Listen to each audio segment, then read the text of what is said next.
interpret it because it would be written well. Actually, it wouldn't be written at all. What's wrong with your God just actually coming down and talking to people? Why can't he just say, hey, you know that stuff that's in the book? Some of it's not quite right, and I'm here to actually correct it. Yeah, Shem and Habab wrote that, and they were drunk at that time. But let me get it straight. Yeah. What you've done is when you say, oh, no, if you need to go read and study the Bible, some of us have actually done that, and it's one of the reasons that we're atheists. It's a primary reason. Some of us actually read it and studied it in detail. What you've done is not read and studied the Bible. You've read a passage, and then you've gone out and found apologists who have given you excuses in order to rationalize it. The fact of the matter is, the book says X, and I don't care how you read it or what you read into it, you can't make it say not X. And every time you attempt to do so, you represent that you are dishonest, you are not interested in actual dialogue, you're here to preach. This is my show, and you don't get to preach on my show. And by the way, we've already given him too much time. Yeah, way too much. We got Mike in Oklahoma City. How are you? Hey, that's a tough act to follow, but I'll try.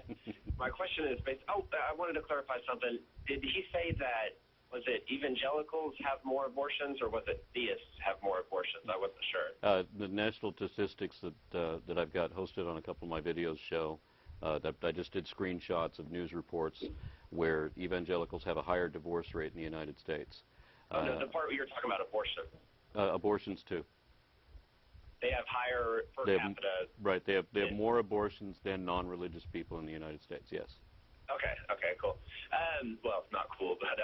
all right, my question is, basically, if the Christian worldview is true, and when Christians die, they immediately get to go straight to heaven, which is, a perfect place to go with no suffering or anything. And if the atheist worldview is true, that when you die, you cease to exist, you would expect to see Christians living a life on earth that's kind of reckless, because, who cares? If you die, boom, you get to go straight to heaven. But, atheists, you'd expect to see them living a very careful, don't want to die because I still got 30, 40 more years. I don't want to end it right now. But in actuality, you see the opposite. What would, how would you, if someone thought, isn't that interesting, how would you address that? This is obviously not an argument for anything, just an interesting observation. Well, I don't know that I see the opposite. I mean, I'm sure that there are exceptions. I mean, it is kind of strange that that those who realize that they have this one life value it as they do. I mean, we tend to value most that which is rare. And when we have this one life, and this is all we get, and some of us were in the unfortunate situation where we realized that that's all we had, and we weren't going to be reincarnated, and we weren't going to go to heaven, and none of that, and all of that was untrue. We realized that rather late in life, speaking for myself. Me too. And so I realized that, I've wasted all this time, and now everything that I have left is all that there is. And I want to make the best of that. And the only immortality that I will ever have is how well I'm going to be remembered, and that's going to be temporary. But it's the investment that I make in other people, in promoting other people's lives, that's rewarding for me. I've heard many Christians tell me that if there was no God, that they would run out and kill and rape and maim and cause vandalism everywhere. Why? Would that bring you joy? I mean, it's not possible to do that. We are a societal animal. We grew up in nurturing communities. There are deviants, of course, but most of us, by and large, want to be part of community. We want to be respected. We want to be loved. It's natural. It's part of being a social animal. Yeah, and I think most of the Christians who present that argument are, in fact, being dishonest and exaggerating to try and make a point which is flawed about morals.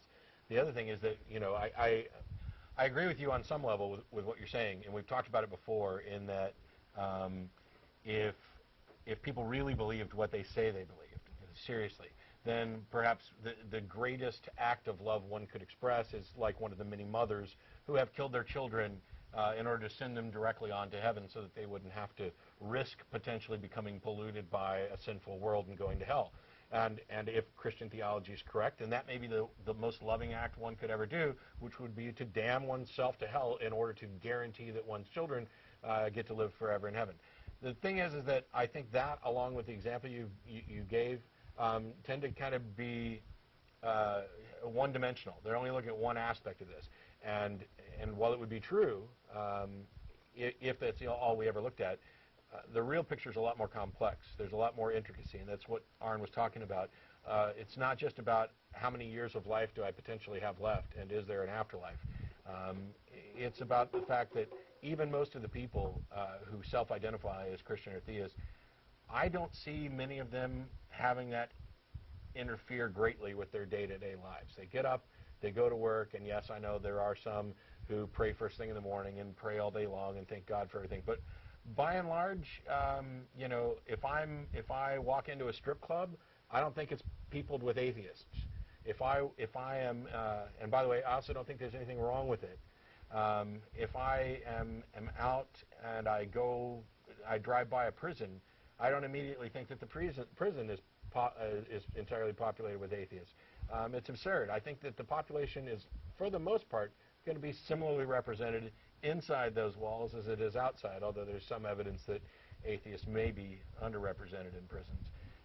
The evidence that we have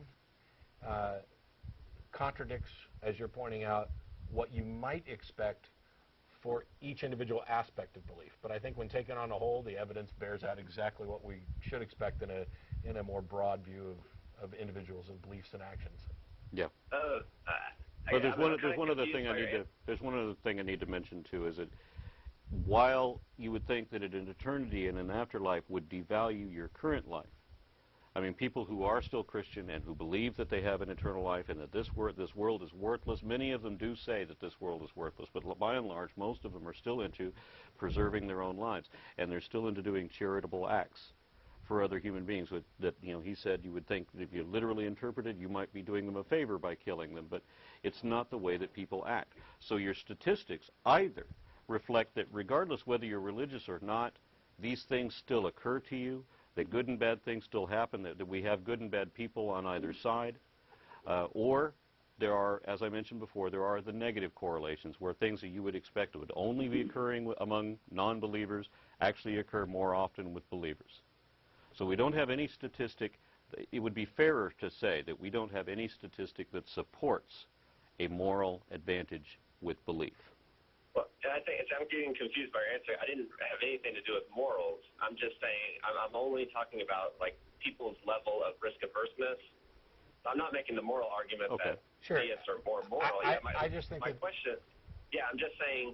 Yeah, if it's true that when theists, or I guess let's just say Christian, I don't know about every theist religion, but when Christians die, they're immediately sent straight to they believe a place where, you know, it's like infinite happiness, it's perfect, no suffering or anything. So if that were true, you would expect them to live a life that was kind of careless, because who cares if they die, they get to go straight to heaven. No, actually, I wouldn't. You don't agree with that? No, not completely. See, here's the thing: is you're partially misrepresenting Christianity in this oversimplified thing, but your whole argument, which is why we addressed it the way it did, goes down to a belief versus action thing, and it has nothing to do with whether or not their beliefs are true. What we're talking about is whether or not they strongly and truly believe what they claim to believe. For example, yeah, I agree. Yeah, I'm not talking about it doesn't matter whether it's true or not. I'm saying if what they believe is true, then that's how you expect them to act. No. If they truly believe what they claim to believe. Oh, I'm sorry. No, now you tripped me up. Yeah, that's what I said the first time. Sure. Yeah, if they truly believe what they claim to believe, but what I'm saying is that your representation is an inaccurate oversimplification of what they even claim to believe. I agree with you that they probably don't most likely really seriously believe or aren't perhaps 100% convinced of what they often profess. But I'm saying that by and large, what they profess to believe is in and of itself more robust than that single simple point. I would not necessarily expect people to be living more reckless lives if they believe that they're going on to an afterlife as presented in Christianity, because by and large what's also presented in Christianity is a lot more than just where you go afterwards.